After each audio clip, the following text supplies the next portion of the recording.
This scene here where he takes a picture of them and then like tries to force them to pay him for it, and they won't.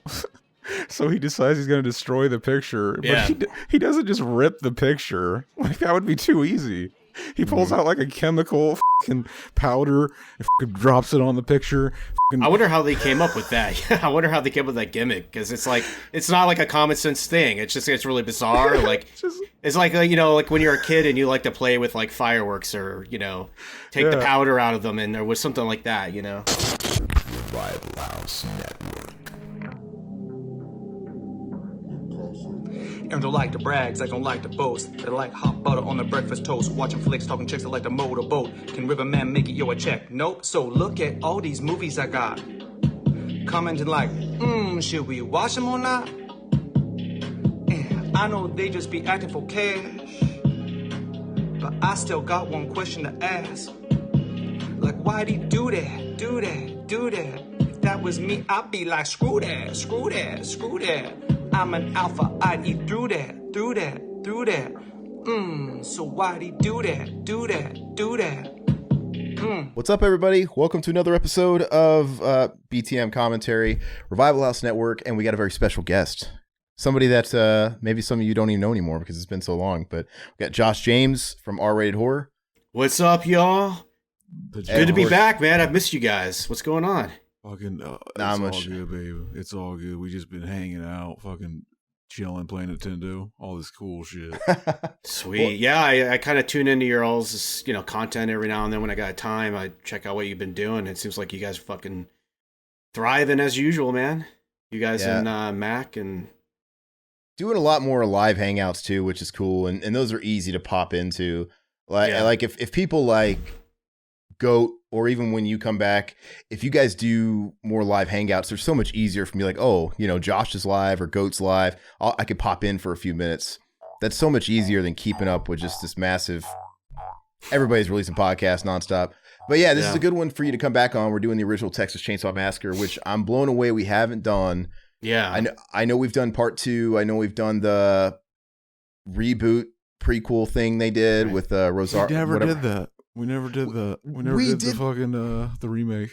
I definitely remember one of the first commentaries of yours I watched. I think Riverman was on it. It was a TCM. No. It was one of the. I think it was one of the newer ones though. Where's the one where the girl falls in the grave? It was Texas Chainsaw. Okay, yeah, that was your thing, But anyway, we're gonna do this one. And fun fact, I told myself over the last 5-10 years that I would never this, ever. By the way, because there's a new one coming out. You didn't know that because Netflix doesn't advertise it. It's coming out fucking Saturday. But I swore up and down I would never pay money for this movie ever again because this is one of the most milked fucking movies in the industry, and I've bought it too many times. And we usually do this on Discord for the Patreons and stuff like that, but Josh still needs to get that figured out with us. We're not quite synced up with it. So I had to fucking buy this movie again digitally. So I can't believe I own this yet again. But making good old Kim Henkel rich, man. Hell yeah. He's like the last guy. Like Toby Hooper died, and then you got Kim Henkel. I think he's still kicking around, right? Exactly. So we can talk more about it. Let's go and get the movie started. Zach, tell everybody where we're beginning. I'm watching my fucking Ultimate Edition Steelbook fucking I have that one.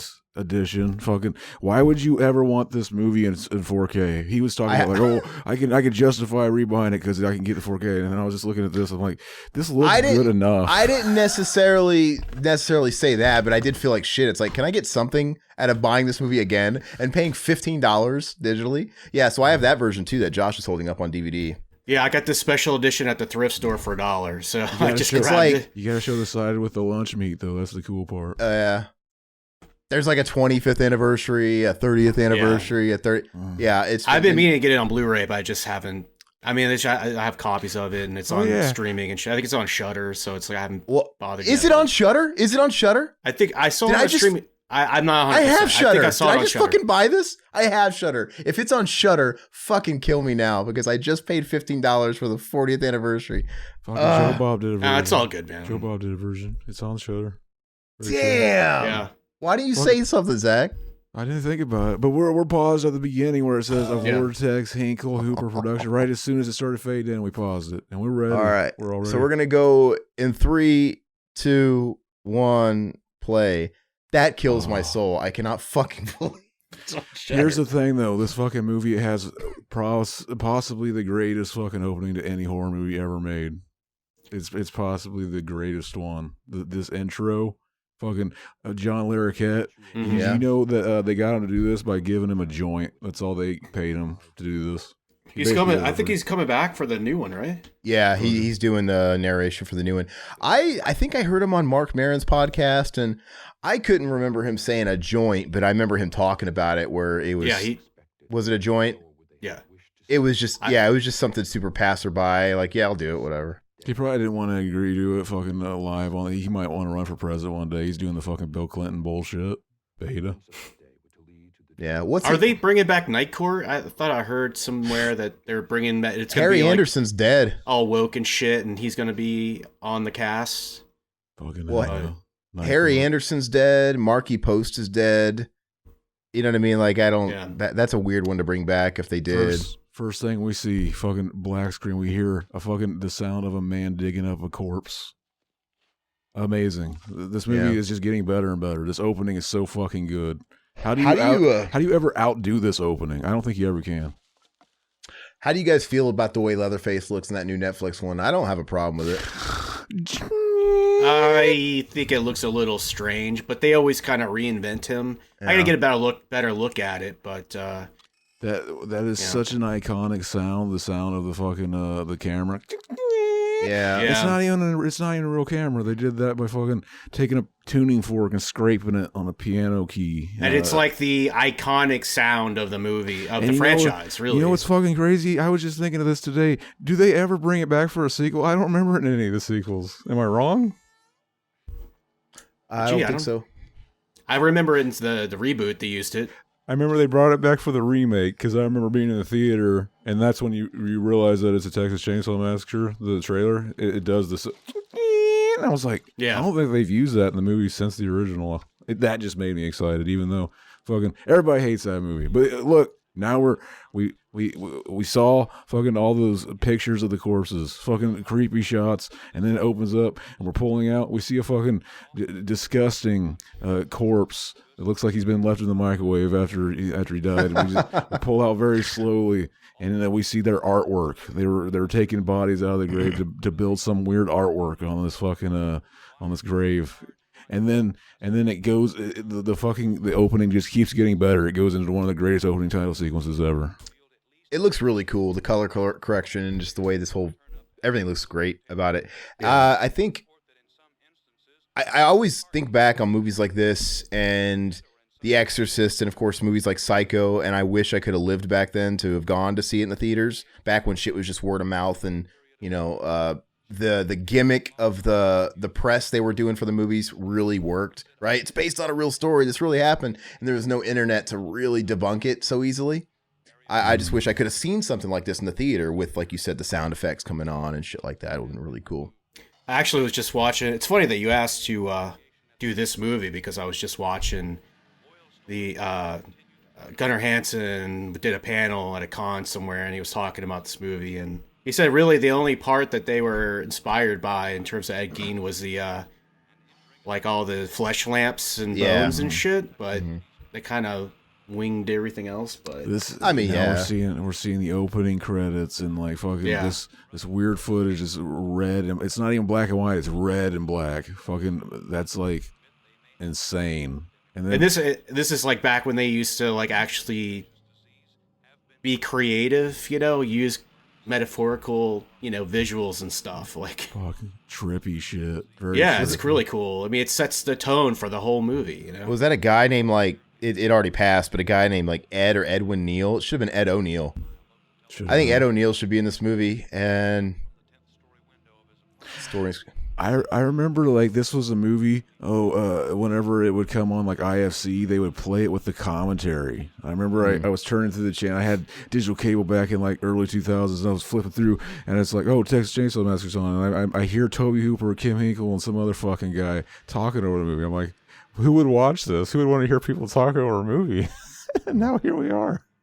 They were trendsetters, man. Exactly. That shot right there. Originally, the movie opened up with a shot of a dead dog, and he thought like that was just too like fucking close to home. Too much. Makes you feel like gross. Too many animal lovers out there. So he reshot it with the armadillo. And is that a real? I mean, it looks real. It's a real dead armadillo, right? I mean, fucking, it was a real dead dog. It probably wouldn't have been too hard to find one ready to shoot in Texas on the highway. That's basically, like they're shooting in Texas, so it's like there's gonna be roadkill. We'll just shoot wherever it is. Yeah. Somebody had to go out that morning, like, just find me a roadkill, find me a good shot. The way I've been talking about this movie so far, fucking the perfect opening. You think I would love this fucking movie, wouldn't you? You think I would love this fucking movie? And I think it's still good. It's still good up until fucking, I don't know, but like for the rest of the movie, it's just kind of a 6 out of 10 for me. I think I like the sequel. I like the sequel better. I like the movie. I've never been like a hardcore fan of it, admittedly. I mean, but I like the movie. But yeah, I don't know. It's not like I know it's Joe Bob's favorite movie of all time, and by that, like, do I feel like watching this movie every single year? No, I don't. But I like it when I do watch it. I love the way it looks and the way it's shot and everything. And like, I love the idea and remembering the movie more than I like the movie when I watch it.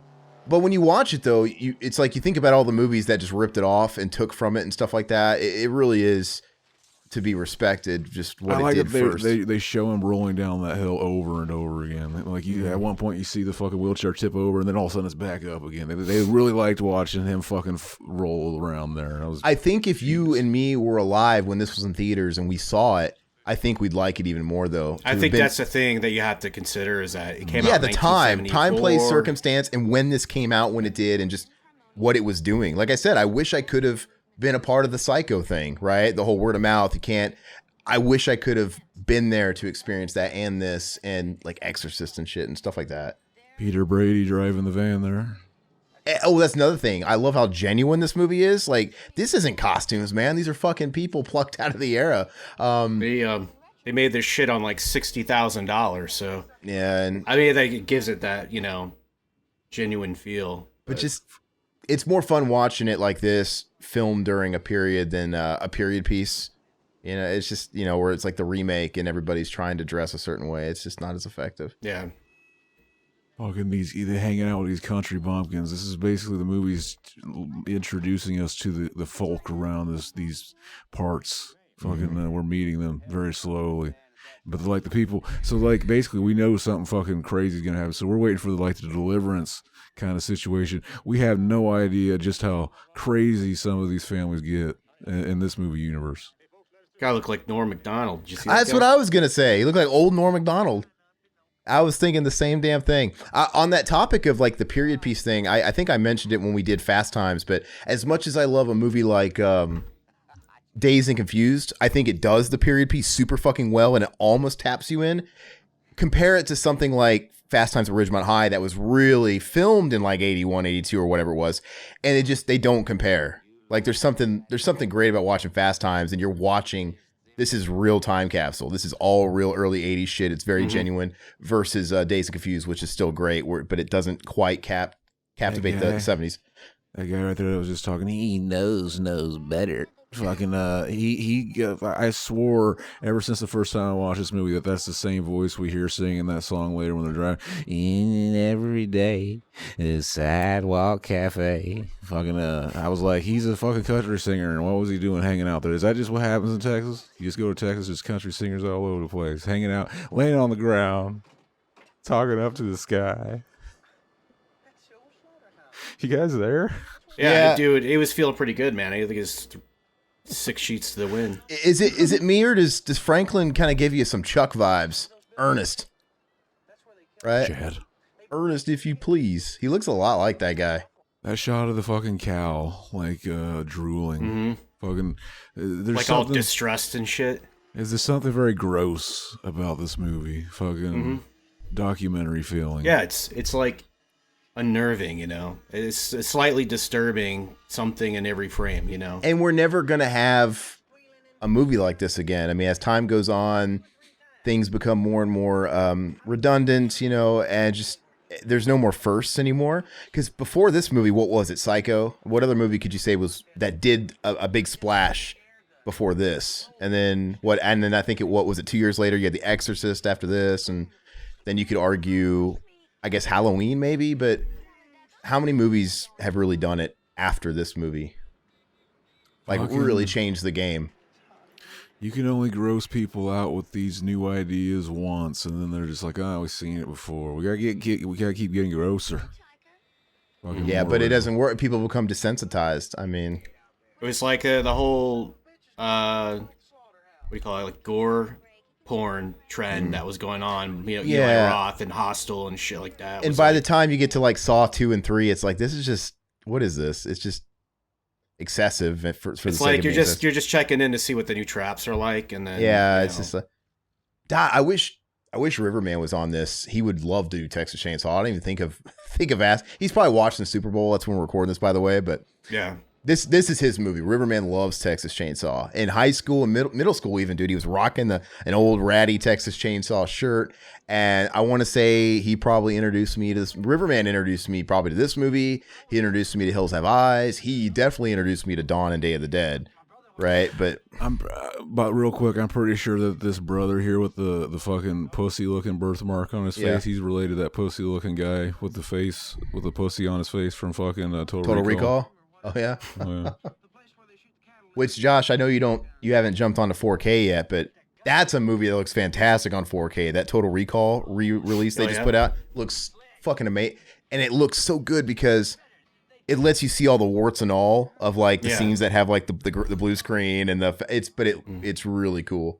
This movie though, my TV just turned like 10 years old, so you're probably I'm in the market to get a new one. I don't think about 4K. It seems like to me though, every time I've seen one, it's like it's almost like too perfectly crystal clear, and it like changes the vibe of the movie somehow. Like, have you noticed that? You're probably watching it at a store. Right? They keep the soap opera effect. Or a friend's house. For some reason, at the stores, they, by manufacturer default, they keep that soap opera effect on, and it's just the bane of everybody.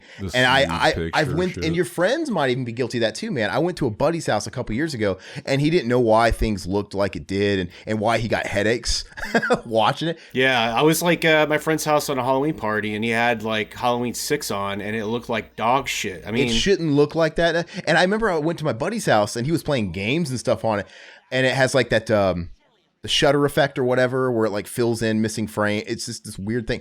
Oh, okay. And I told him, I said, dude, this looks, let me see something. I went into his settings and I turned it off because, like I said, it's by default. For some reason, manufacturers put that on. And he's like, and it blew his mind. He's like, holy shit, this is so much better. He's like, I always get like nauseous fucking watching this shit. I'm like, dude. Yeah.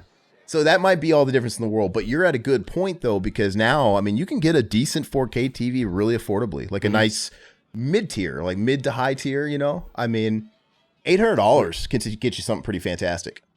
Pretty fantastic.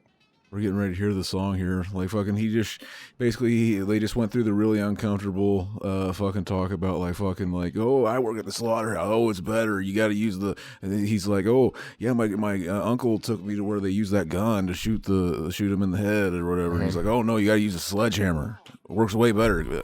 Fucking the gun, it puts people out of business. And fucking, it's just like setting up that this guy. The way that he pulls out pictures that he took of the fucking dead cows that he. Yeah. And they're just like, what the fuck? Another reason why this isn't as effective today, or you know, if they try and remake it or retell the story, back in 1974 or whatever, hitchhikers were common. This is before Ted Bundy, right? Before the whole nation's like, oh God, you mean you can't like pick up strangers? You know, and shit like that. Like, this is before we really had a serial killer phenom in the country. It wasn't a thing. So this was scary, man. It made you probably question, like, God, I'm not going to pick up some fucking whack. Because you might ask yourself, why would anybody but pick up this fucking redneck? Why would anybody pick up this guy? Because you're talking from a person in like the 90s or the 2000s, but in the 70s, yeah, this probably hit home a little more. They talked about head cheese too, which is where you fucking you boil the fucking cow's head and just like the fat and shit on it forms like a cheese. This movie was the first time I ever heard of that. I was like, that's a real thing. That's disgusting. That sounds fucking disgusting. In Kansas City, they fucking serve cow brain sandwiches. They fry up brains, slices, and they put it on bread, and there you go. I'm like, that's fucking disgusting, man. I have never even heard of that, and I've been to KC more times than I can count. That's gross. Really? I always stick to just barbecue, man. The barbecue joints, like... Yeah. I was thinking, too, that's why as the eras change... They keep trying to capitalize and make a horror movie that speaks to that generation, but it's just not scary in the more modern times, because that's why you have all these movies like Unfriended, where they're trying to do stuff through social media. Like, what can people relate to? And I guess sometimes they've done movies with like chat rooms and shit, but some of those movies aren't that bad, though. I mean, why not make them? You know what I mean? Like, why not? They've done stuff I like watching shit like that. I like watching shit like that. Even, like, I hope it's the worst fucking movie ever when I watch shit like that, too. They've done it, though. They've done, like, the chat rooms, like the primitive AIM chat rooms of, like, the late 90s. They've done movies like that. Single white female type shit and people on the other end. That can be scary. But they try really hard. I don't know. This scene here where he takes a picture of them and then like tries to force them to pay him for it, and they won't. So he decides he's going to destroy the picture, but he doesn't just rip the picture. Like, that would be too easy. He pulls out like a chemical fucking powder and fucking drops it on the picture. I wonder how they came up with that. I wonder how they came up with that gimmick, because it's like, it's not like a common sense thing. It's really bizarre. Like, it's like like when you're a kid and you like to play with like fireworks, or take the powder out of them, and there was something like that. I guess this is just supposed to, like, oh, is he going to start doing drugs? Like, what is he doing? And then it's like, you realize, freebasing. When you realize it was all just to destroy this picture, rather than just...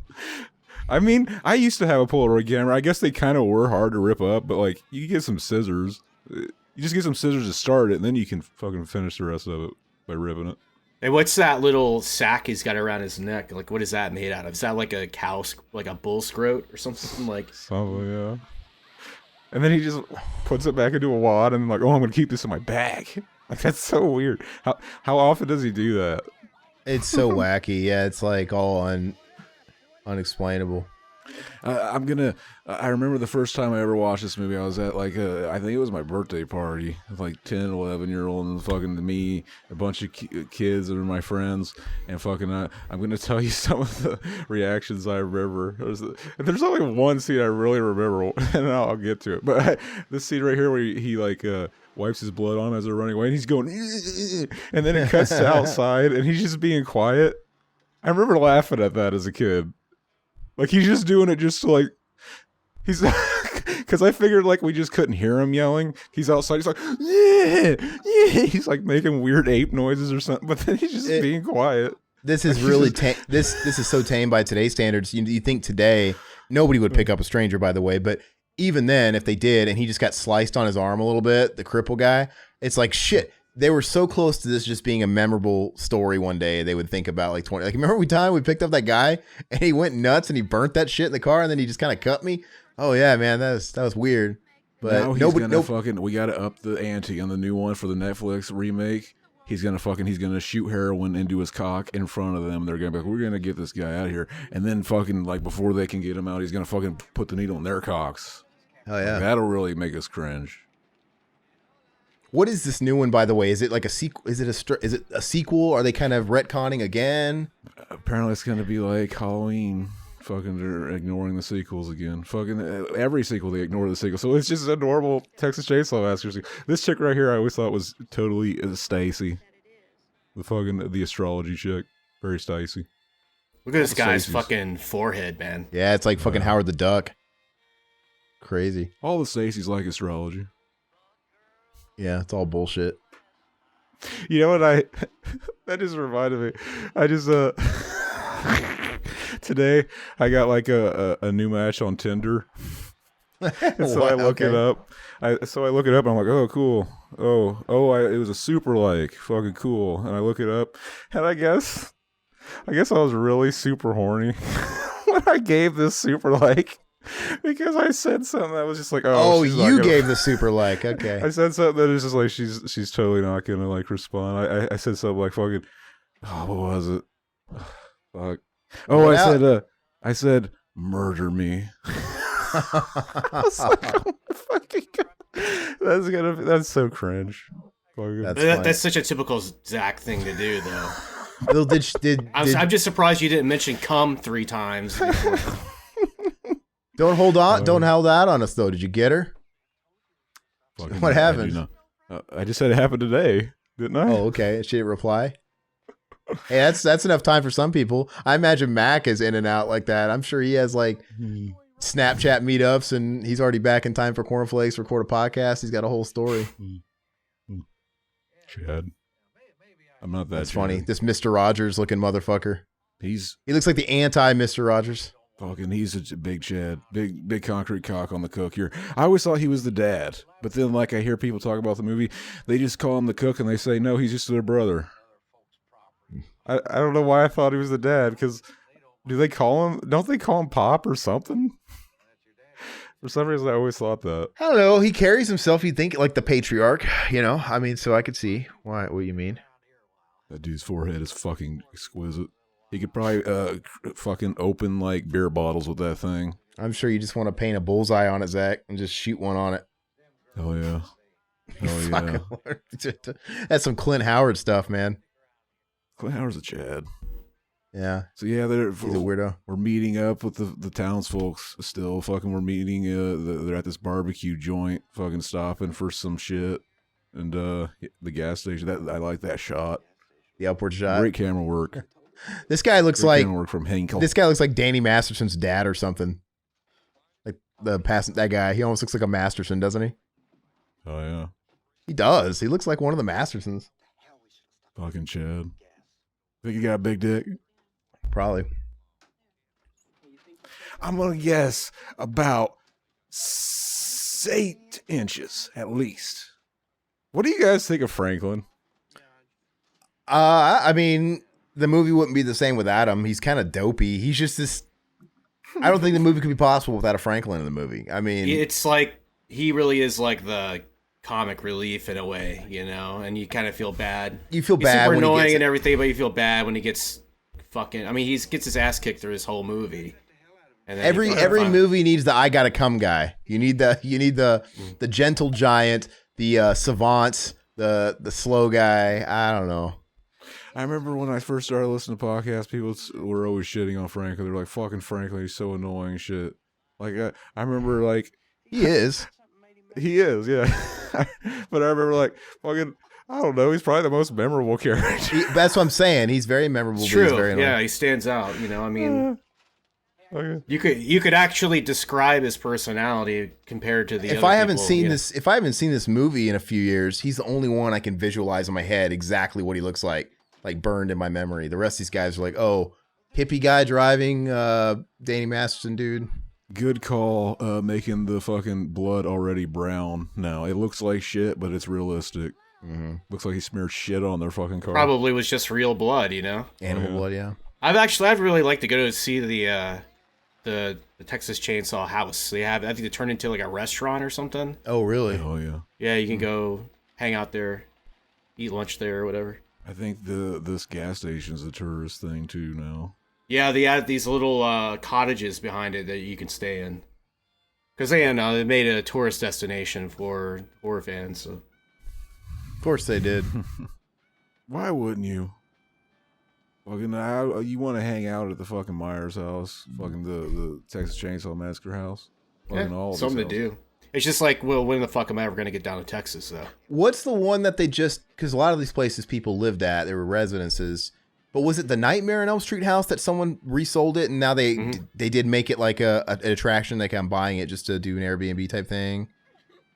Was it actually the lady who owned the Elm Street house is selling it? I know that, but you're thinking of the you know what's Amityville? Maybe did somebody? It was Silence of the Lambs. That house, the Buffalo Bill house. Yeah, I met the guy. I've actually hung out with him, talked to him a little bit. Super nice. They sell like these lotions and shit too. But they bought the house and then they were like renovating it to like look like the movie. Yeah, but the rooms are like super expensive though. That's the thing. It's like, yeah. It's like there's pricey. a shot in this movie. I always watch this movie, and later on, there's that scene where he's chewing on that fucking thing. Like it looks like I remember as a kid. This is the story I was gonna tell you. Like fucking this scene coming up where they're fucking Franklin. He's sitting there eating this thing, and he's just kind of looking off. He's looking at his reflection. He's like. I remember like as a kid, I was watching it with my friends. Fucking, we're sitting there like fucking, and like all my friends were always older than me as a kid. So like I was always like fucking scared to ask like questions because it's like, oh, I'm gonna be thought of as stupid. Like, oh, you don't know what that is. So like fucking, we're watching the scene where he's getting like fucking the thing in his mouth. He's like spitting and shit. He's like fucking talking, doing his dialogue. I just always assumed that was like a piece of beef jerky or something. Yeah, it looks like fucking probably like human.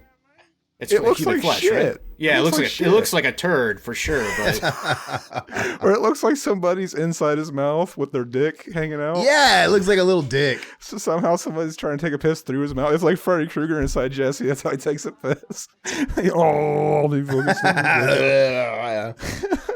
But I remember as a kid, I'm just like, I want to ask what that is, but I don't want to be thought of as stupid. And like I'm sitting here watching the movie, like, what the fuck is that? A pine cone? What the fuck is that? It looks like a hunk of shit. My dad walks in, he goes, "Hey yo, you guys watch Texas Chainsaw Massacre? What the fuck's in his mouth? Is that a piece of shit?" And then all my friends start laughing. It's like I could have got that laugh if I would have just said the same thing I was thinking. My dad came in and stole it. But it's funny because they all started laughing, so you know they were all thinking the same thing. Yeah. And they were probably just as scared as like, what is that?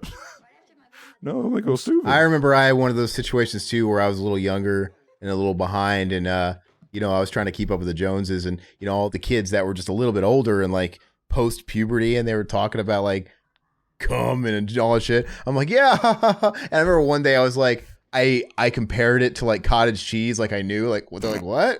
Like cottage cheese, like why is your shit curl? I got like, a high sperm count. Holy shit. It's really high. I think we've all that shot's fucking weird. That shot's fucking weird. Mm-hmm. Where he walks in and he looks up in the corner. And there's just like those weird ass spider things, like a hive of them. Like Daddy Longlegs. Genius. How many Tobe Hooper movies, like this movie to me, to call it a fluke isn't necessarily, that's not really nice. It doesn't sound nice because it's great for anybody to have a movie like this. They should be glad. But how many Tobe Hooper movies are really great? I like Funhouse, right? I mean, yeah, I don't know where you sit on the Poltergeist debate on who directed it, but Poltergeist is fun, right? But I can't think of anything outside of that. I mean, there's got to be something else. But Texas Chainsaw Massacre 2 is his best movie, I think. Yeah, Texas Chainsaw 2 is good too. I don't know, but Mortuary. No, Mortuary is a not fucking good. Chad ass movie. Fucking his remake of Toolbox Murders. No, fucking exquisite. I totally get when people say Evil Dead was a total fluke. I mean, I doubt fucking Evil Dead 2 and 3 are just as good. Evil Dead 2 is probably arguably my favorite, but I get it. I mean, they weren't necessarily horror fans. They set out to make a horror movie because they could do it cheap, and it was a foot in, you know what I mean? And clearly you see what Sam Raimi's gone on to do after. It's one of those things. I could see how it's kind of a fluke, but I mean, Romero, I think, he's got a couple of all right things, but he had a really good idea with the zombie thing, and that was kind of his thing. I mean, but none of these guys have like the most amazing batting average, but like I said, if the fact that they have like a crown jewel in their repertoire is more than most people can say. But to me, John Carpenter is like the most consistent out of all of them. Like nobody had a run like him where it was just banger after banger after banger after banger for, solid decade plus. Here's where Franklin just turns into the fucking most annoying character in film history. You kind of. It's like almost like cartoony now. It's weird. You're kind of glad when he gets it. Stick him like a pig. I don't know. I think I feel more satisfied than I do sad. He's a Chad. I'd fuck him. I mean, he's selling it though. He's all in on his character. I'll give him that. He's not like that crippled kid from We Sing where he just like stretches his legs in the middle of frame shots and shit and doesn't give a fuck. Exactly.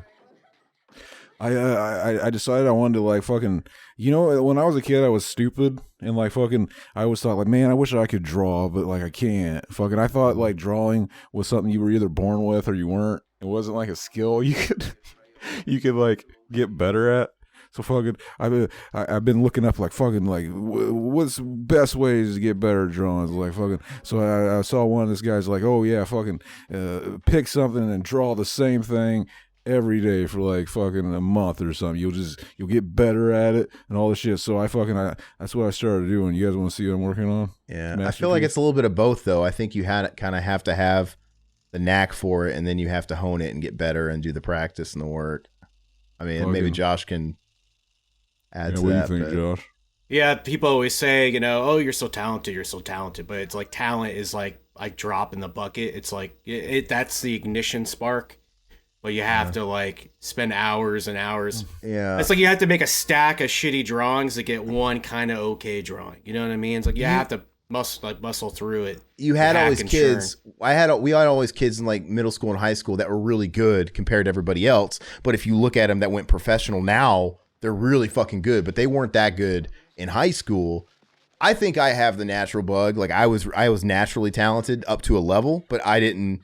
Like, okay, let me hone this and actually take it to those next levels. I never did that. I don't have the patience for it. And I'm pretty much stalled. I feel like I'm basically where I was in high school, which is not pro. I think I could probably do some storyboarding and I could doodle and do concept shit, but I would always be the guy that passes off a concept to a real artist. Like, okay, will you do this good now? Guess what I picked as my one thing to draw every day for like a spurting dick.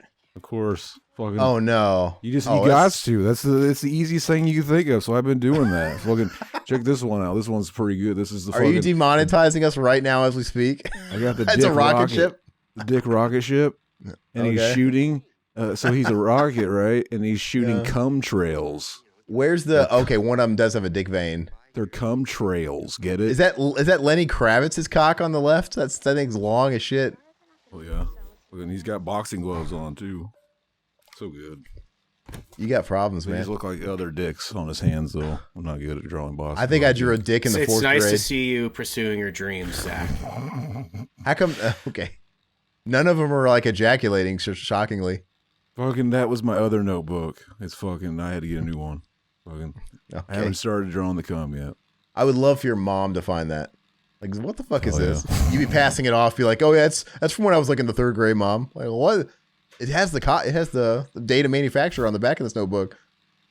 2020. Like, oh, the scene. Fucking. What do you guys think of the fucking the scene? Like once they get to the house, like fucking. I feel like basically there's a setup shot. They get to the house, and we never leave this kind of section of the movie. Like fucking, we never kind of get out of this. Fucking act or something. It seems like I don't know. There's something about the movie always seemed lopsided as fuck to me. I was gonna ask you what you thought about the pacing. I don't think it's good.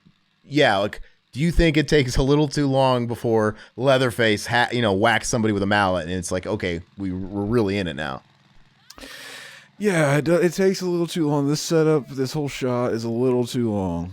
We're 33 minutes in, and we're over a third past the movie, like over. I think you had to consider, though, watching it for the first time. I mean, it's like, we've seen it so many times that it becomes very slow. It's only an hour and like 25 minutes long. 23. Well, I bet you $1 million the fact that's as kind of slow as it is when the first time you saw Leatherface come out of nowhere with like no music cue, just quack, what the fuck was that? It probably hit a little harder. But I think today, if somebody tried to make a movie like this, Leatherface would be smacking someone with a mallet in the first 10 minutes, you know? Yeah, I mean, they would do it totally different. But I mean, they used to take time. Jump right into it. They used to take time in the movies back in the day. And I mean, now everything's got to be, Yeah, now that's a no-go. I mean, nobody's going to buy those movies. They want to see that mallet make its first appearance in the first 10 minutes, 15 tops. Most people will read your script, and if something like that that inciting incident doesn't happen in the first 10 pages, pass on to the next one. I mean, they did give us some action with, Redneck and the van and everything as, pretty intense scene. Yeah, but I don't know if that's considered to be. That's not considered. I don't think it's considered to be the inciting incident in this case. Look at this zoom in and reveal shot.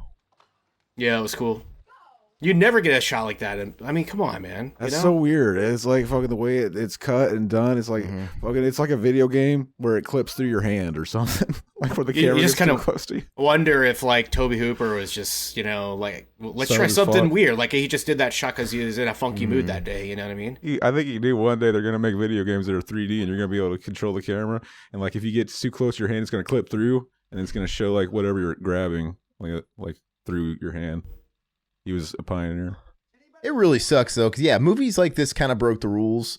It sucks that we have so many rules now, and it makes it hard for good movies to be made. But the only guys that could break the rules are established people. Like Psycho would never pass today. Like the way that script is, and the whole fake out and killing your star, and all that shit, and just when stuff happens, it just never in a million years. But what's his face could pull it off because he was who he was. But it sucks. I wish they'd let more. See, okay, where are we at? We're at 35 minutes into the movie.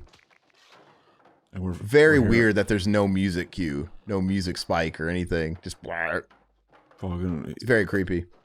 A big, highly regarded motherfucker with a weird face mask on just like hit the kid in the fucking head with a hammer. And now we're seeing him doing the kicking chicken on the ground. And he slams the door shut, and then we get the music cue. I don't recall the original theatrical like poster one sheet promo. Does it have Leatherface on it, right? It does. See, that's almost a crime in itself. I know they wanted to sell them. Can you imagine though if they didn't have any of that and it was a little bit more mysterious like a Psycho, and that happened 35 minutes into the movie? Like what? Because you would have asked yourself, like, what the fuck was his face weird to you guys? What was that? You should share that foreign poster art that I sent you. That was fucking awesome. Oh yeah, it was cool. I like a lot of foreign artworks over the American ones a lot of times. Yeah, I'll put it in the Discord. Okay, yeah. One of the most iconic shots in movie history too. Which one? The hammer shot? That and then the booty fucking walk up to the house. Oh right, yeah. The booty shot. She's got a nice tuchus for sure, man. Big Stacy. He's got an elevator door for his door. That's so cool. I want an elevator door. It's not an elevator door. It's a meat locker door. Okay. He was saying that Gunnar Hansen was saying that when he was all amped up for that shot. And he like wasn't supposed to slam the door like that, but he got carried away. And the door, he said, was super lightweight, so he slammed it, and they had rigged a post-lintel door jamb there, and it was like, he said it wasn't really constructed correctly, and that when he slammed the door, it like actually jammed in there, and that's why it stopped like that. He said it was just like an accident. They didn't even plan it that way. It's pretty cool. But this like a startling shot of the movie, it's like jarring. Back when this came out, it's like fucking yeah, man, this shit's crazy. I've never seen bones like this before. Now it's just like these are like fucking. There's no meat on these bones at all. You can tell they just bought them from someplace. I don't know, fucking. Maybe bones just kind of. I don't know. I guess you probably got to get rid of that shit, otherwise it starts to stink. I mean, if you like dump them in like an acid or shit like that, and now you clean the shit or whatever they do, I don't know. Fucking all the rats just ate it off of it, I think. Yeah, but you have to fucking bleach those bones for like, hours to get them that white, That was the same tortoise shell from fucking that scene in Cannibal Holocaust. They reused that. Just hung it up there. That's a movie that I don't love. I mean, I watch it once and I'm good with one time on Cannibal Holocaust. Yeah, all those like cannibal exploitation. I mean, this movie is, you could almost classify it right as exploitation, but in a large sense, that it's not really my genre. Minus. I mean, I love Henry, Portrait of a Serial Killer. That's very exploitation, but I mean, certain exceptions. Fucking, she followed the dude. He just waits there. It's almost like a haunted house you go to, like as an attraction. You have the Leatherface guy hiding in his little fucking cubicle. Well, I like that he wears a tie. He's a suave. Yeah, he keeps it classy. He's a suave, crazy man. It's a Texas thing. He's professional. He needs to wear a... Yeah. Oh, yeah, this is still pretty brutal, even though, they don't show you that much. It's just, like... You know what the first time I saw this scene here was? Yeah. I saw it in Freddy Got Fingered, that scene where they're in the mental hospital, where Freddy's in the mental hospital with all the kids, and they're watching this scene. I think it's very effective still. You know what's great about the hook scene is that it's so matter of fact. There's like a big build up to it. It's just kind of like, boom, it's just he puts her on it and it's it. Well, that's what's cool about it, is because this is the way a psychopath really would be. They're not gonna like go for dramatic effect in real life. They're just gonna treat you like a piece of meat. Now, why didn't fucking Toby Hooper Kim why weren't they didn't have the foresight to put the fucking, it was already there ready for them to use, and they didn't use the fucking the great Ramones song, Texas Chainsaw Massacre. Texas Chainsaw Massacre, you took my baby away from me. That song wasn't out before the movie came out. But why does he say it like massacre? I've never heard anybody pronounce it massacre. He's just made that up just so he could rhyme it with "took my baby away from me," didn't he? Fucking faker. Fucking I gotta cheater. say, the Ramones, they're one of those bands that, have you ever met a hardcore Ramones fan? Like, I mean, they never sold any records. It's one of those cases where, like a lot of punk bands, where they became a brand. Their shirts are way more popular than their music ever was. But have you ever met like a hardcore Ramones fan? I've never met a hardcore Ramones fan. I've seen people that have worn the shirts. Well, I'm just saying, I've never met you. There's hardcore. You could probably kind of like U2 fans. I've never met a hardcore U2, but obviously they have just so many like casuals. They're just super mainstream. Like, oh, they sell out stadiums because people know singles. But I've never met a hardcore, just diehard U2 fan like you have. I've dated one. I actually dated a girl in college. I fucking loved U2 and Bono and all that shit. And I cannot stand their music. Like, Lemon. Yeah. I think their 80s stuff is really good.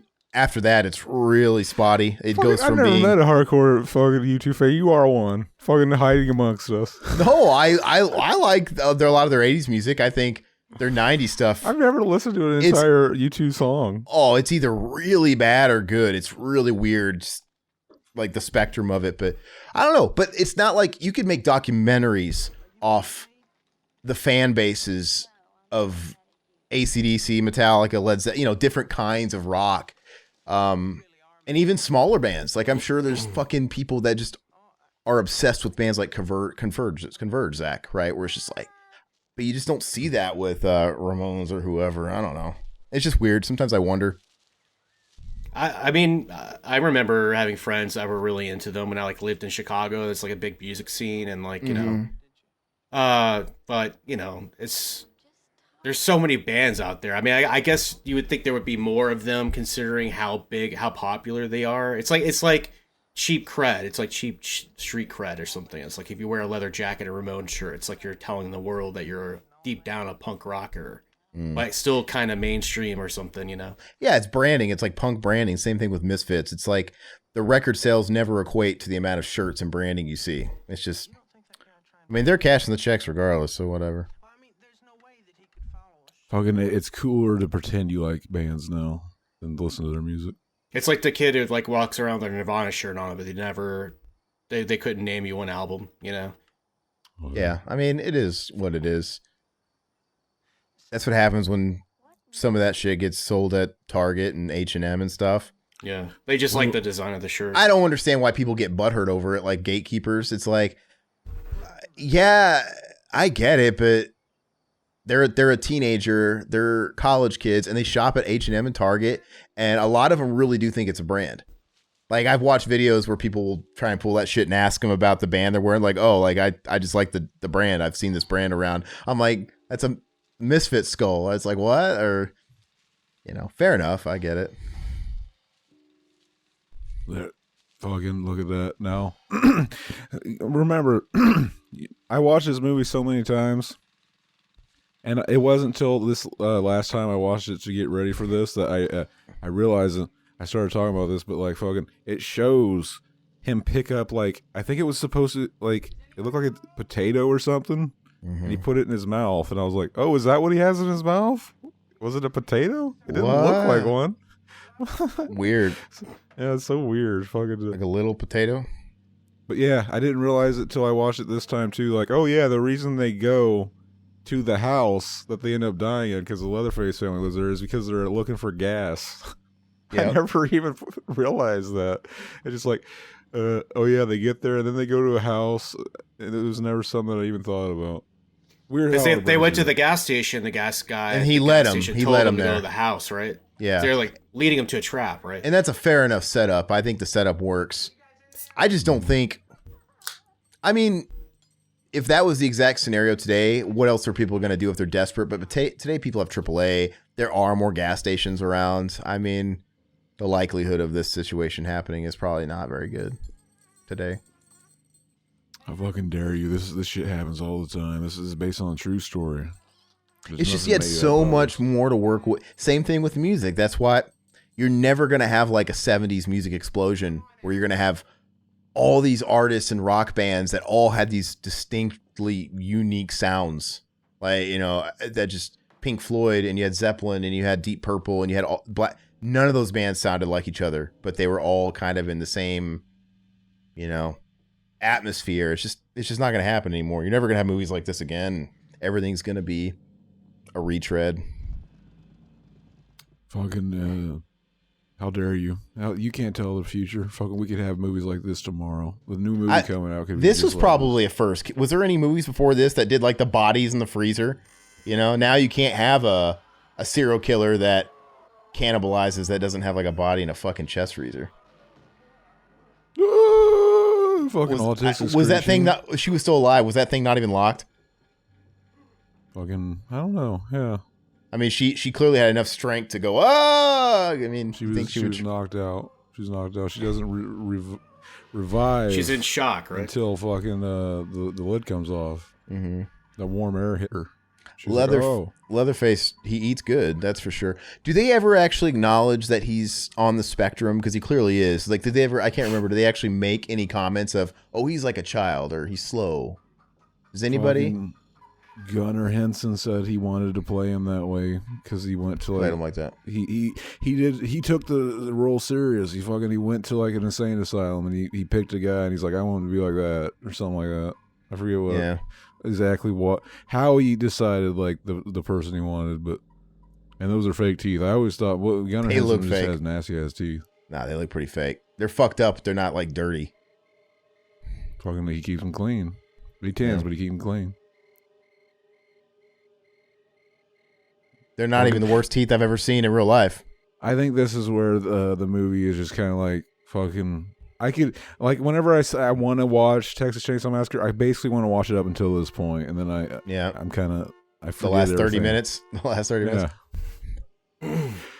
Like something about like this chase definitely feels like it goes on too long. Franklin is just being overly fucking like irritating. Yeah, it's like remain calm, fuckface. Jeez.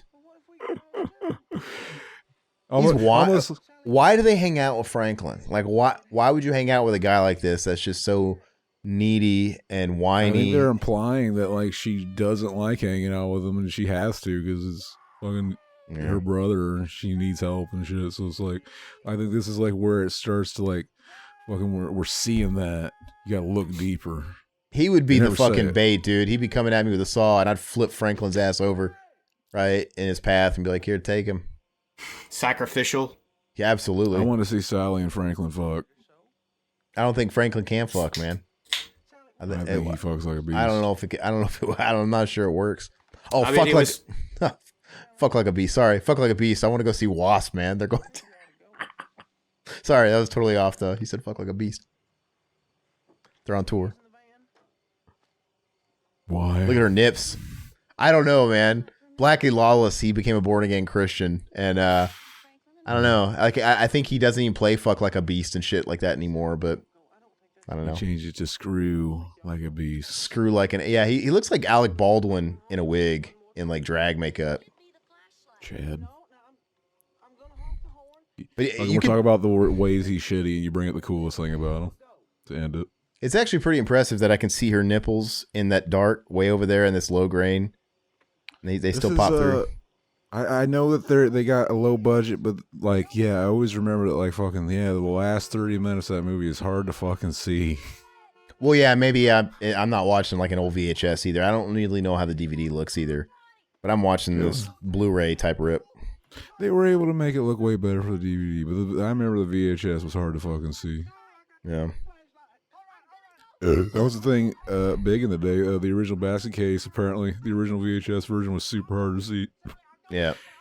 And Frank Handelor was super excited because, like, he got to fucking see all the shit, like, when they made that original DVD, the Something Weird video, and he was like, fucking, this is the first time I've seen the movie look like it's supposed to look. Maybe that's part of the reason why they made the skeletal remains look like they did, all bright and white, so there could be some contrast, you could really see it, you know? And boobs. And boobies. She got some nice boobs. But yeah, when you jump into the 4K thing, Josh, yeah, Zach's right. This movie would never... They'll release it in 4K. It's only a matter of time. But there's no way it would look great. It wouldn't be any better than the Blu-ray. Ghostbusters, the 4K, looks like dog shit. Because you think about how grainy Ghostbusters is, and there's a lot of night scenes and dark scenes and interior scenes. It makes the grain come through in a really bad way. It doesn't look good. Makes it look cheap. It's not good. Stuff like that kind of top. It doesn't look. The Blu-ray looks better, but yeah. Technically, if they filmed a movie on 4K and they filmed dog shit in 4K, you would still watch that and say it looks like dog shit. So fucking you saying it looks like dog shit means good. Nothing, Aaron. No, but you'd have to see it to know what I'm talking about. It looks really odd. But go figure. Evil Dead and Evil Dead 2 looks so fucking good. Evil Dead looks fantastic. But the Blu-ray looks good. It's 2. That's what the Blu-ray. I'd have to watch them side by side, but I remember being pretty floored when I saw the Blu-ray for the first time. And when I saw the 4K, I'm like, this looks great too. But I wonder if the 4K really looks any better than the Blu-ray. But those look fantastic. So I don't know. Go figure. I don't really know how they were filmed. I got a nose hair poking out. I keep like grabbing it and playing with it. Yeah, just pluck it. Just fucking do it. I want to braid it. Yeah. Oh yeah, dude. I'm getting to that age where I'm getting like shit coming out of my nose, out of my ears, on my shoulders. Yeah. And today I found my first gray chest pube when I got out of the shower, and I was like, oh man, now I'm rounding the corner for sure. You sure it wasn't just dried cum? Could have been, but it was up high. It was like up in this area. It could have been dried cum. I always do it on my back, just up into the air. I just started noticing the odd gray hair, but it's not that much. Like I had 2 white hairs that sprouted out of nowhere like 4 or 5 years ago and I plucked them. Never saw any more gray hairs. But in the last year, like I found one yesterday, like one silver hair. And if I pluck it, that'll be it. But I don't know. I'm doing all right in that department. I also have blonde hair though. And I notice people that have blonder hair, it just becomes like their overall hair becomes more faded. I think it's probably harder to notice like white hairs. For you, Josh, White you got hairs. dark hair. It's probably easy to spot. Oh yeah, you can see my gray hairs. As long as I don't give a shit. As long as I'm keeping the hair, I'm great. Gray hair's fine, man. Some chicks dig it. This fucking this begins fucking one of the longest fucking span of film where a character is nothing but screaming. You get the fucking I bet you this movie and Jaws 2 have a shitload of screaming. I can't really watch the last 25 minutes of like Jaws 2 because her screaming is so unbelievably annoying to me.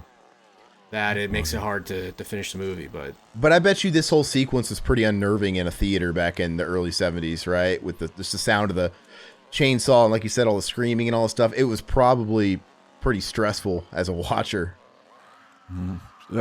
I definitely get what people were feeling. Yeah, they're probably feeling like uncomfortable, which is everybody. Yeah, it probably would have been pretty stressful. They were like they were watching Uncut Gems back in the 70s right here. Oh, it probably really was. It probably was an equivalent for sure. I don't know. It's just like shit like this had to have been more immersive back then because this is just stuff that you just thought about in your fucking nightmares.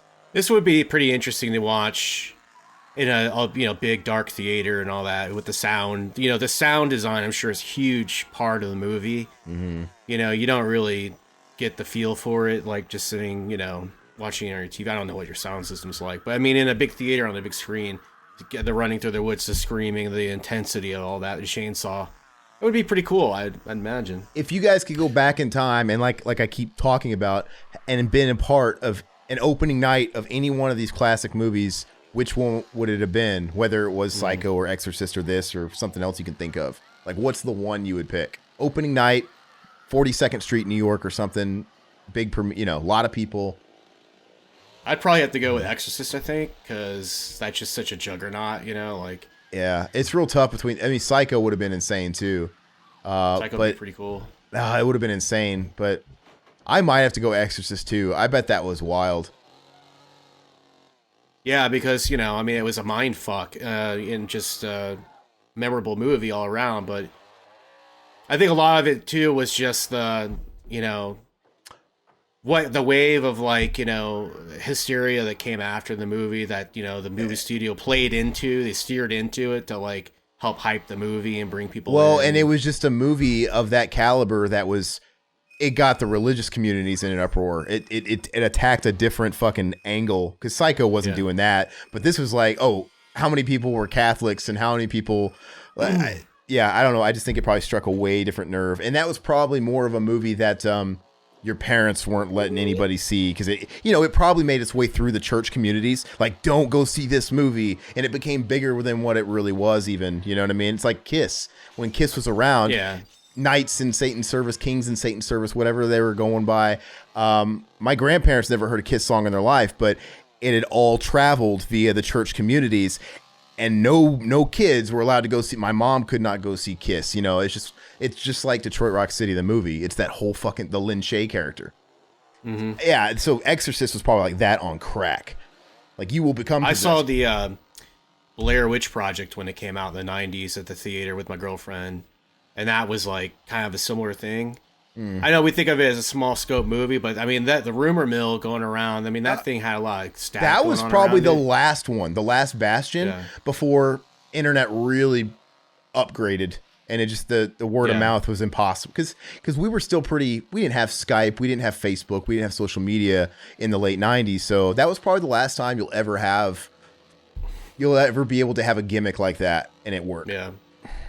And I remember people are seriously saying that it was it was a real snuff movie and all this crap, people were saying it was real. Which I think it's pretty gullible even for the time, but I was probably 12 or 12, 13, I don't remember how old I was, and I kind of believed it until I saw the MTV Awards and they were there that's obviously not. I was fucking 8 or 9, so I believed everything fucking TV told me. We need to do that movie, by the way, because I really do think that's a tent pole. That's a big one. Even though I don't tadpole. I don't acknowledge it that enough, but I remember liking it when I saw it. I don't think I've seen it, but the first time. Well, I mean, it's like one of those movies that you only get one shot at it. It's like you see it one time, and then I think it's fucking shit. It's not worth watching now. Because it's just been. Nobody was doing the found footage thing. Once you see it, the gimmick's ruined. So then, it's not really a movie for rewatching necessarily. I'll never forget, the first time I watched that movie, I was so excited to see it because, we heard all about it, and, it didn't come to my theater. So, me and my mom, we were at Walmart or something, or Kmart. It was Kmart at the time, and we saw it on VHS. It was fucking hell yeah. Been wanting to watch this. Apparently, it's the scariest movie I've ever seen. It's the fucking scariest thing ever. We go home, watch it. My dad comes in, fucking from the garage outside. He was always out in the garage working on shit. Fucking comes in. It's we're all gonna watch a movie. We're fucking watching this fucking movie. We get an hour, 20 minutes. No, it wasn't that far into it. It was we get 50 minutes in. And he's like, when does the fucking movie start? He thought it was on a pre-credits, just setting up. Anytime now, this is gonna end, and we're gonna watch the real movie. And I remember laughing. That's probably the kind of thing my dad would have said too. I mean, he wasn't even joking though. He's like, "When's the movie start though?" Yeah. And I just had to start. I was like, "Nope, this is it the whole time." And I was just shocked by I'm surprised by how little is happening here. This was sold to me as gonna be really scary. Here's where we see the cookies and all too. Yeah, it's all coming together. Yeah. we got Captain Spaulding. I mean, you know. The cook is a Chad, though. If you were gonna fucking hang out and chill with one of the fucking guys from the Chainsaw, the Sawyers, who would it be? Oh, the cook. You know, it's fun. Captain Spaulding was also a cook. He cooked fried chicken, man.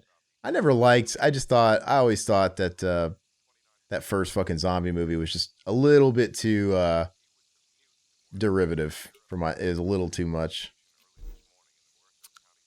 What do you think? Do you think the sequels to this movie would have had more success if instead of like always focusing on Leatherface, they like switched to a different character? Like, oh, now we're gonna find out about the other Maybe. guy. I mean, they really found their mascot and they were really trying to hit home with that. I still never seen the third movie to this day. I've seen one. Amazing. I've seen 1, 2. I've seen Next Generation. I've seen both the fucking sequels with Arlie Ermy, and I've seen Texas Chainsaw, you know that. I think that's it. Yeah, I never saw the third one. I don't think I'm missing any, am I? I don't know. It's amazing. The third one. Apparently there's a fucking uncensored work print cut that makes the movie good, but like fucking will we ever get it? Who knows?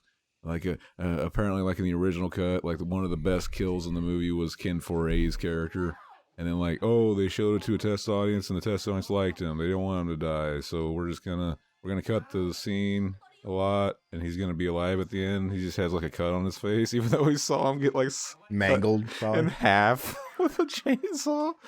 And like, oh yeah, the whole movie was revolved around like, oh yeah, the Saw's family. He's got this big chainsaw. It says the Saw's family. It's on the cover. It's like, oh god, that's crazy. And then he gets it at the end of the movie, and he uses it once, and then the guy doesn't even die. It's just like, what was the trailer? Like it came out of the water. Was it like a spoof on something else? They mocked. Oh yeah, the Excalibur. Excalibur. Yeah. That's the best thing about the movie is just the trailer, and it has nothing to do. None of that footage is in the movie. Who directed that one? I forget his name now. Jeff Burr. Yeah, it does a bunch of like straight to VHS sequels back. Dude, I gotta tell you, Stepfather 2. While it's fresh in mind, that flick that we were talking about on the last stream, I watched that Communion, and it's oddly directed by the guy that did Howling 2 and 3. Like if you look through his filmography, it's it's kind of odd, but what a weird, bizarre movie. Did you ever see that, Josh? Comedian, the based on the Whitley Strieber book? Yeah. Did you ever see that? Yeah, I've seen it. Oh, fucking it's weird. Yeah, it's it's very ethereal and like kind of dreamlike and stuff. And like, just it'll blow you away because Christopher Walken makes the movie watchable. And you could tell he just said, I don't want this script. And he just, the whole movie feels like it's ad-libbed. And it's fucking bizarre for it. And when you look at it, I know like it didn't do any money when it came out, and it's got like 20% on Rotten Tomatoes. But if you look at stuff like Letterboxd, it's all over the map. People either love it or hate it. And I enjoyed it. I think it's a 7 out of 10. Like it's just so, I couldn't take my eyes off of it. And just the abduction shit in it, it literally goes from, I think, legitimately terrifying to just silly in the blink of an eye, and then back to kind of scary again. It's like it's like a fever dream. But I gotta go back and rewatch it. It's been quite a while, but it's on Tubi. That's it. So I watched it there, and and it's because Scream Factory announced they're putting it out, which is kind of odd. And I'm like, oh, let me actually watch it. And it is nuts. I think you should watch it sometime, Zach, and tell me what you think. Fucking hell yeah. Weirdest fucking most bizarre aliens I've ever seen in a fucking movie that's kind of trying to be serious, but it works because it just adds to the whole weird fever dream-esque of it. I mean, there's two types of aliens in the movie, and I swear to God, those little ones, they were giving me vibes of Married with Children aliens. Like the little fucking ones that were that Al was wanting to get the footage of and shit. So like fucking weird. Stole Al's underwear. Yeah, so fucking weird. So bizarre. And it's almost go ahead. This is one of the more memorable scenes of the movie too, where you think she's getting away, and she stops at the fucking barbecue place, and fucking he turns on her. Now he's taking her back, and he's fucking hitting her with that stick. It's so fucking weird. But it's really great though, because the movie's super hopeless, at this point. And fucking other movies have done this shit ad nauseum too. They've ripped this off. The whole like you give someone an inch only to pull them back in. I mean. Yeah, it's pretty hopeless. It's like, oh, she's getting away. No, she's not getting away. See, they better hope that, like, whenever you do that in your movie, you better hope the audience is liking it, or you might just piss them off when you think they think it's gonna end soon, and then it's like, oh, yeah. Well, I'm getting up and leaving anyway. Yeah. This is basically it. I don't need to see the Marvel after credits scene. He looks like he's gonna come. Like he's so happy. Yeah, the bounce of that fucking truck is giving him an orgasm. It's tickling his taint. So I'm kind of looking forward to like getting stoned AF and watching the new Texas Chainsaw Massacre movie when it drops. I'm always down to give another TCM a try. I mean, I thought Leatherface was okay. It wasn't like I love it or hate it. It's just. At this point, I'm fine when movies come out to like when sequels come out to movies I love and they're shitty. I'm just as okay with it. I thought the trailer was pretty serviceable up until the end, where it's like, oh, you're canceled, bro. We're gonna cancel you, bro. And they're all taking like videos of Leatherface. Like, I haven't even watched the trailer. That was. I don't want to see it. It was a little tonally off because the whole rest of the trailer is a certain way. Then all of a sudden they hit you with that cheese like teen one-liner. I'm like, A lot of horror movies are doing that kind of shit now, like the. Slumber Party Massacre, reboot did that thing with the cell phones, and it's just, it's like, oh, we gotta make it like, relatable to the Gen Zers and shit. It's like, I mean, what if they blow all of our fucking minds and they make more of a sequel like Texas Chainsaw Massacre 2? It's like a fucking dark comedy. Kim Henkel, I think, always said that, he was surprised that Tobe Hooper did Texas Chainsaw 2. Mm-hmm. Kim Henkel did Next Generation. They're both like pretty wacky out there, but he was always saying like that he didn't get why people like he always thought that like Texas Chainsaw Massacre the original was like kind of a comedy in a way. And so like the second with the sequel kind of like just went further with it or whatever. But most people don't think of Texas Chainsaw Massacre as comedy, but it is kind of absurd and comical in its own weird way. He must have been fucking stoned when I was fucking. Oh, I'm sure, yeah. He thought this was gonna be a PG movie. Oh, really? He shot this whole movie thinking like, oh, I'm not going to use any blood. It's going to be all implied. So they're going to rate it PG. We're going to fucking like, what the hell? It's just like, like a lot of horror fans out there who have like a strange sadistic sense of humor and stuff. It's like. That's a really great touch. Just the fact that he's got a different outfit on, different face, and Leatherface at the dinner. Yeah. It almost seems like something they could have like thought about last second. Like, you know what? Let's make them different for the dinner scene and all that stuff. Apparently, Walmart came out with a box Leatherface Pretty Woman mask that like is like highly sought after or something. Like they came out and they've been all bought up and stuff. They're like on eBay for like hundreds of dollars and shit. Is it Next Generation? No, is it Next Generation that he has like the makeup and he looks very, very femme? And which one is that I'm thinking of? Femboy. Next Generation, yeah. Femboy Leatherface. He's got it's a big curly wig that makes it he's super feminine. He's wearing makeup on the mask at the dinner scene too in this one. Is he in this one? Okay. Yeah, that's the mask that they were selling at the Walmart. I don't know what brand it was, but it might have been the Trick or Treat one. They made those. But I mean, I've been looking around. We got a couple Walmarts around here, and none of them have it. And I don't know if it's just a regional thing or something, but. I would say if you see one, pick it up for sure, because I think they're like $40, like if you buy them in Walmart, but online they're already being, sold for. It is Trick or Treat. I don't see Trick or Treat Studios sold at any retailers other than like a Spirit Halloween shop. Let's see if I can find it. We're meeting the family all together now. Fucking the cook. He's angry at fucking Leatherface because he broke the door. He's fucking yelling, "You fucking idiot! You broke the door. You ruined the door." And it's like fucking. Oh yeah. Well, it's interesting because it changes the way that you see Leatherface all of a sudden. It's like he realizes he's just kind of this big idiot who the other family members have to take care of him. He's like a big child, This is the scene, though, and you know what, though? I think if this, like you said, if this movie's made today, the intro would be condensed. It would instead of being 35 minutes, it would be 10 to 15. But then like the rest of the content we have here, you wouldn't have much of a feature. You would have a movie that's like an hour and 10 minutes, maybe max. This might have been one of those movies where the script was probably like fucking 50 pages. It is Trick or Treat, by the way. Mm. I don't know if you can see it. Oh yeah, I see it. Yeah. I was wanting to get that back when it released. I guess it's $90. I don't know if this is a secondary It's retailer. probably a secondary yeah, probably. I want to tuck my dick in between my legs and watch myself in the mirror while wearing that, man. I think that'd be great for you to wear that on a podcast. I could see you with that fucking mask on. Oh yeah. With my dick tucked between my legs. There you go. This had to happen. You think we get flagged for that, or it's like, oh, we don't see anything though? I don't know. Probably. I'd rather not test it out. Test the theory. Pull a Jeffrey Toobin. Oh, yeah. Oh, you know who that guy is? The guy who's jacking off on Zoom. Fucking CNN correspondent. Fucking. It's great. Live TV. Fucking jacks off. It's great. Did he come on the TV? No, he was doing it during like a Zoom meeting, right? And it wasn't even like a CNN. He had two jobs. I'll grab a drink. I don't remember who else he worked for. Maybe it was like a he worked for. He was a correspondent for CNN, but he had another job, and it was during that other position he held where they had like a company Zoom meeting that he was doing it, and everybody just fucking saw him. And they fired him, and CNN put him on leave, but CNN ended up taking him back. CNN, right? Yeah. And I remember when he came back, they made the weird choice of having him acknowledge it on air, like the white elephant, and it was odd. Like it was so awkward, dude. It's like.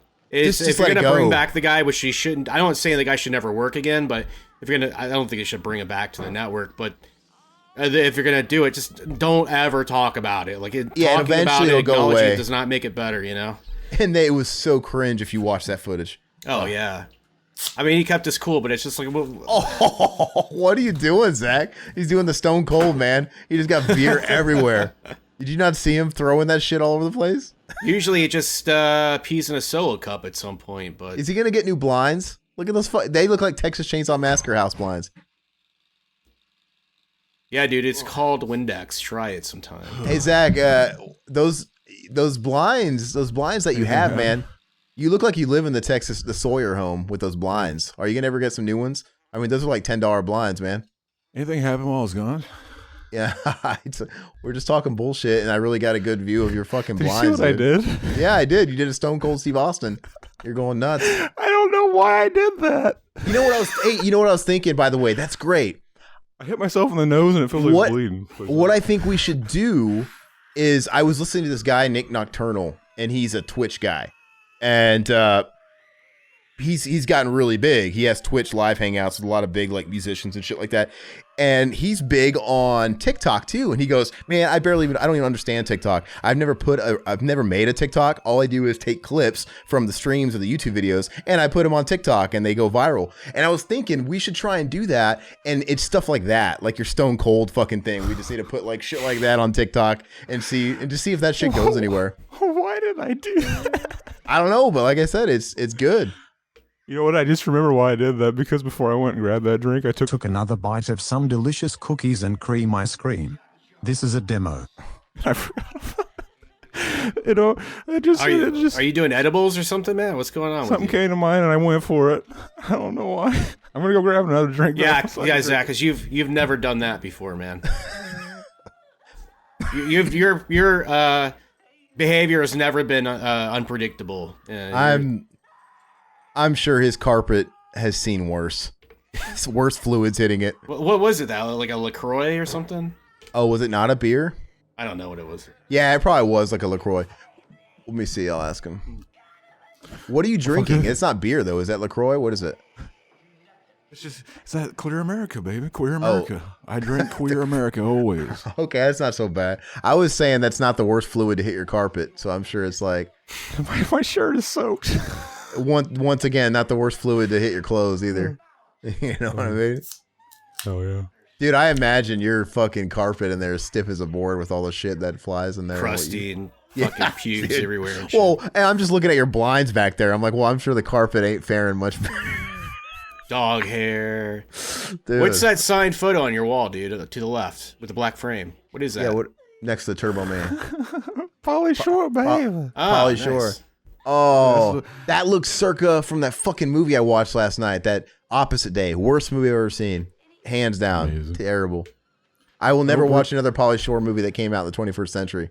It's a good thing I did that weird thing I did that just happened sporadically in the heat of the moment, because there's little chaos elements to our show. Fucking, I don't know why I did that, but like we talked over the big build up, and we're just right now we're seeing the dinner time scene. Yeah, this is probably This is the peak madness of the movie. Yeah. I think this is why a lot of people, a lot of normies I know that see the movie, they say I hate the fucking movie. Like that ending where she's yelling for like 30 minutes, and it, like it almost make like this whole sequence almost drives. It's like they're stabbing you, and they're twisting it slowly, and you're just like, fuck. You're. It seems like you're watching a movie that's just 8 hours of all screaming now. Like it's just making it go. Time is going a little slower as they. The eyeball stuff is great. It is. This movie is just it's something really visceral about it. You know, like just the small details like that really make the movie stand out. That little black speck in her eye, you can see. Yeah. The POV shots that we're getting here are really creepy. And then, like, yeah, whenever, like, I remember hearing that she really got cut whenever they cut her here. Because, like, they did push too hard or something. And then there was, like, a story about, like, she fucked up her eye, too, while they were filming those eye shots. Has she passed away or is she alive? I think she did, like, 3 years ago or something. That's what I thought. Marilyn Chambers. Yeah. Oh, Grandpa's mask looks fucking ridiculous.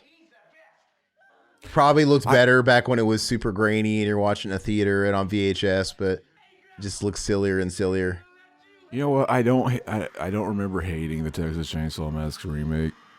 I know it's seen as fucking heresy, but like people seem to like it because I've never loved this movie as much. But people seem to really do. like it, like even for a remake, because you know I watched it once. I have it on DVD, I think, and I watched it once and it was fine. It's like a Texas Chainsaw Massacre movie with the guy from fucking Full Metal Jacket in it, because he's just playing that character. And it's weird, but if you can get past that, it's like that scene where he like forces the kid to put the gun in his mouth and he throws up. Oh, like, yeah. That's a super memorable scene. Yeah. Shit like that. Like the fucking, she blows her brains out in the fucking opening, and that shot where they pull out and it shows the back of her head before it. Shit like that's memorable to me. I like that movie. It's all right. Yeah. I don't remember anything about it. It's been too long. Jessica Biel doesn't do anything for me. I think I wish she wasn't in the movie, because at the time she wasn't that far removed from Seventh Heaven yet. So it's like it's a Seventh Heaven chick. It's kind of weird. Stacy, big Stacy. Fucking the other girl, Allie Larder. She was also in fucking Blair Witch 2. She's a Stacy, the redhead. Isn't she final? Is she Final Destination or no? She was in like 2 or 3 movies, and then like I haven't seen anything with her for a while. I don't know if she still does it or not. She was big Stacy though. We should get her on the show. She said when we should watch the remake of Texas Chainsaw Massacre. I'll just be sitting here like fucking like trying to charm her, trying to be like, we should like go out or something. Allie Larder. We just like her name was Allie Larder, was it? That was a different person. Well, Allie Larder, she was the one that was on Final Destination. I'm pretty sure. No, in the Resident Evil movies. Redheaded girl. Let me look it up real quick. Texas Chainsaw Massacre remake and Blair Witch 2. We need to get her on a show so I can mac on her.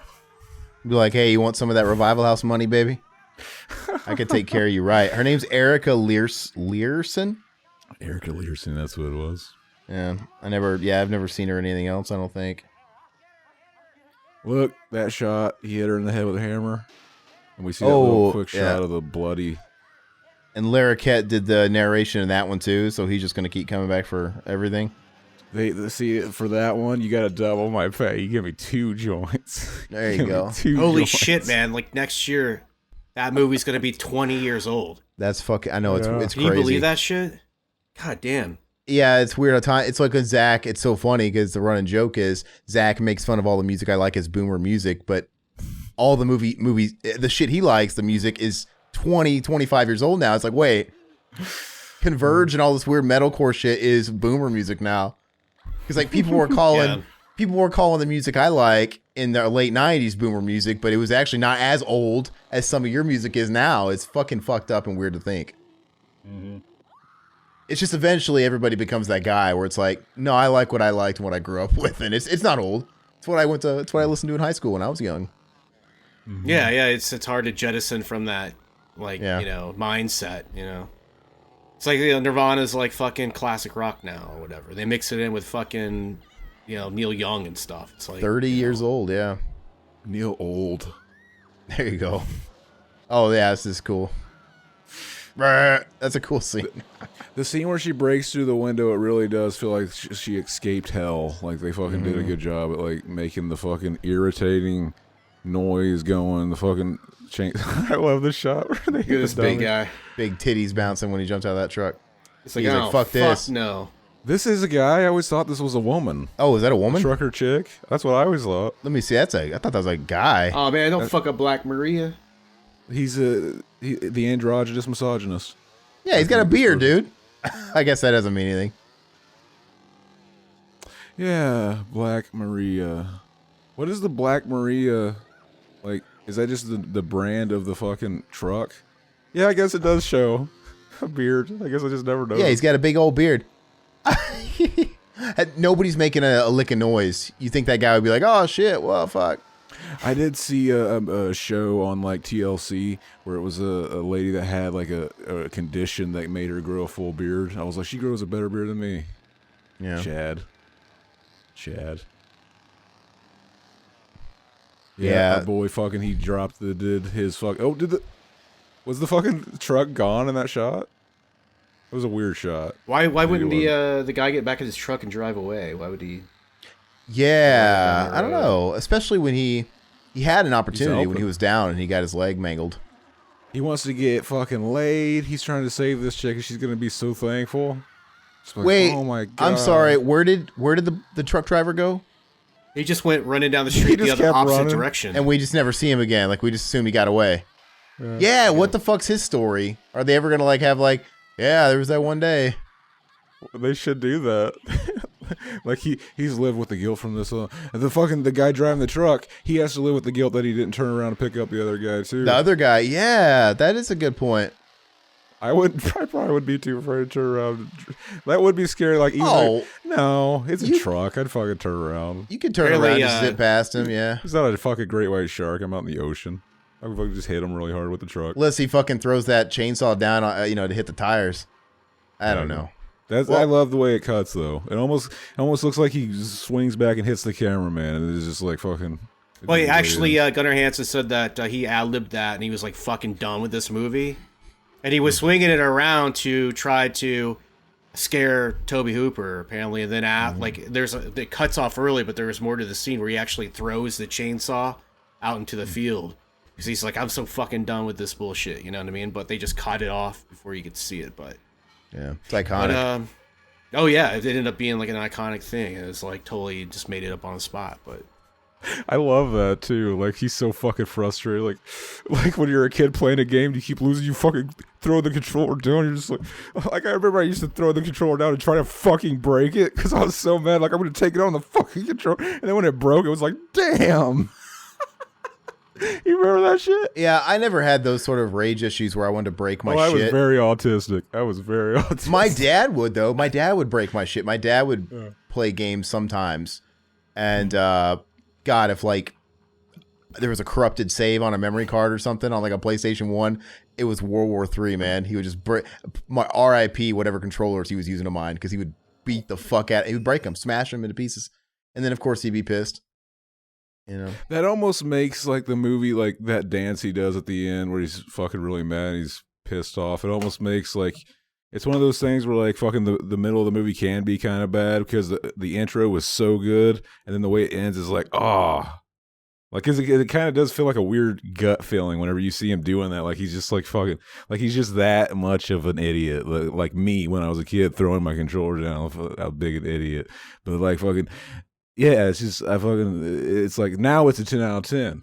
It was a 6 out of 10 before, but now it's a 10 out of 10. When you walk out of the theater, now it's a 10 out of 10.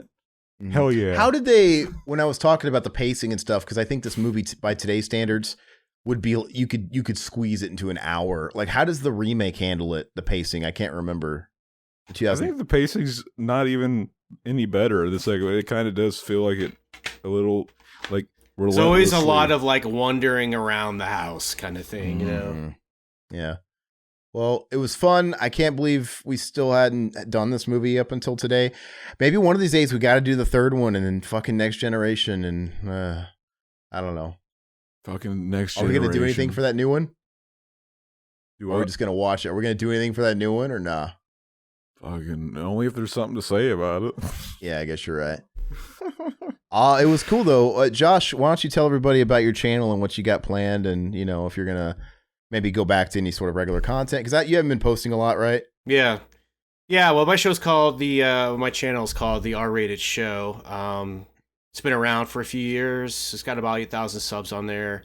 You know, it's horror centric, but it's got reviews of all kinds of movies and interviews with actors and guests and solo commentaries and fan commentaries and stuff like that. It's just kind of like a widespread of things. But I kind of took a break. I've been uploading some videos sporadically, but I've kind of been on a sabbatical from the channel for a little bit because of life. But I'll be back, and I think I should be rounding the corner to 10,000 subs, and I want to kind of start building some new content and everything. So yeah, just go over to my channel, subscribe if you are into this kind of stuff, you know, horror movies, comic books, just film in general is basically what I like to talk about. And if you guys are like new to our channel, we've been on there. There's some videos. Josh has been on our channel. Like, you guys can go through some of the playlists and shit that we have on our places and find some stuff we've done. We've done some stuff over on R-Rated, and you can even find that stuff rabbit hole via our channel, like the stuff we've done on his channel, and find access to him pretty easy. But everything's going to be linked below, so check his shit out. We should come on your show. We should do something in the future. I mean, next we can do something for you. That'd be cool. Yeah, there's been plenty of stuff that I've been wanting to do that, I mean, you know, movies on my checklist that I haven't really gotten around to, including, I think I haven't even done this one yet on my channel, but if you speaking of the Next Generation, I did a commentary with Alex Edwards and the writer from Leatherface. We had him on the show, interviewed him, and then we did a commentary for Next Gen. So, you know, go check that out. It's a pretty cool video. That was a great fucking commentary. Hell yeah. Yeah, it was a lot of fun. We got to top you. We got to get Andrew Bernarski's crazy ass on a commentary. I want to get he's going to be in town. Near me. It's going to be about, I don't know, an hour and a half away in Pennsylvania at, I think, the PA Horror Con or something. So, but I think if we buy him a 6-pack of Natural Ice and give him a Black Label Society CD, he will come on our show and just do a commentary. I remember for a while he was like kind of blacklisted from a lot of cons. So yeah, he's insane. Fucking, we'll trick him and we'll tell him someone else. We'll tell him it'll be like we'll invite him onto like some sort of like crazy right-wing eccentric podcast and just trick him. We got to get him in the door. But a lot of these guys, you know, you just ask them, they'll come on your show. I mean, it's just like free it's free advertising for them, you know, like and we've thought about it, but I thought maybe that would be fun to do. I know we stopped the interview thing years ago because that just became work. The result was always really fun, and you always got a really cool bump because, you know, they will share it with their people and was cool, but I don't know, it just became work, and I don't think I'm into that anymore. And we've been saying for some years now that if we dip our toes back into it, it'll be kind of like that. Just get some people that are cool, that were part of the movie. Like, who gives a fuck if they're a name even? Well, dude, who wouldn't want to talk to like Felissa Rose for an hour and talk about sleepaway camp with her and talk about her career and stuff? Like, that's not work. It was just like goofy. But that's not an interview. Yeah, that's not an interview though. An interview is more work. But that would be cool if they could be a part of a commentary and we can ask them questions. The only problem I think we've thought about is we wouldn't want it to compromise how we conduct ourselves. And I feel like, I don't know, I feel like maybe Zach or somebody would hold back a little bit if you had a guest in the house, right? And it's like, we're gonna find out whenever we get Erica Learson to watch fucking Blair Witch 2 with us. And if I fucking Mac on her, we're gonna find out. Does he stay the same? Does he change? I can't imagine Zach would be peeing in a Solo cup. Well, and it's fine, but that would be fucking amazing. If I really can't do that anymore anyway because we do video now. Yeah. We could try it, but it's like at the expense of, is it worth altering what works about our dynamic and our show? I don't know, but I think someone like Felissa Rose would be cool with certain things. You know? Oh, she's great. She's so much fun, and we might even like have to give a little bit of a preface, like, hey, okay, I'm gonna a pre-interview, like, hey, here's how it's gonna go. But who knows? We maybe could try it, but yeah, that's all we got, guys. So go follow R-Rated and yes, please be on the lookout for more shit from us. We are streaming usually on the weekends, Friday or Saturday every week. We are doing BTM now bi-weekly, which has worked out wonders for us.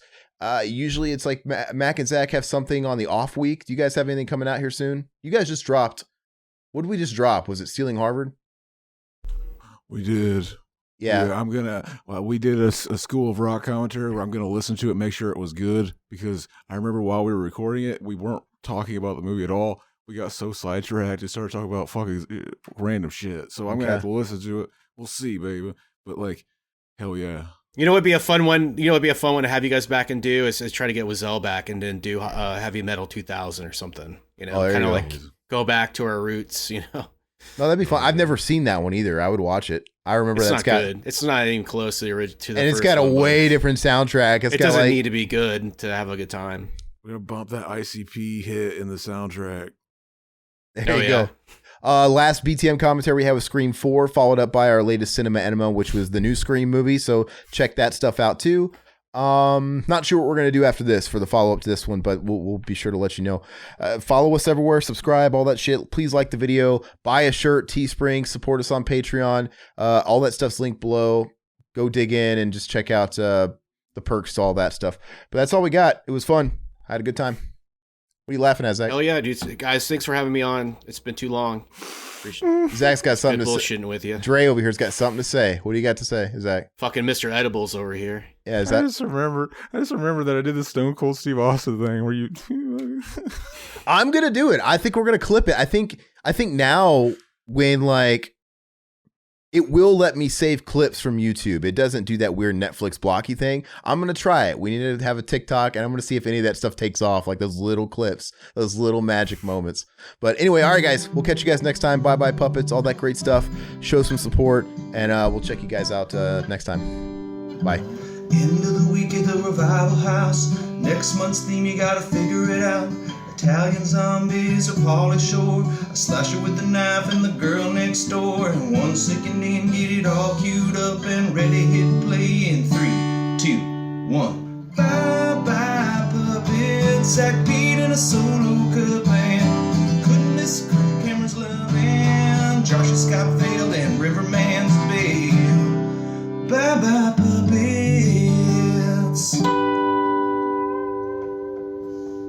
Sounds good, like this country used to. Revival House. Peace now, y'all. That sounds like fire, like this country used to.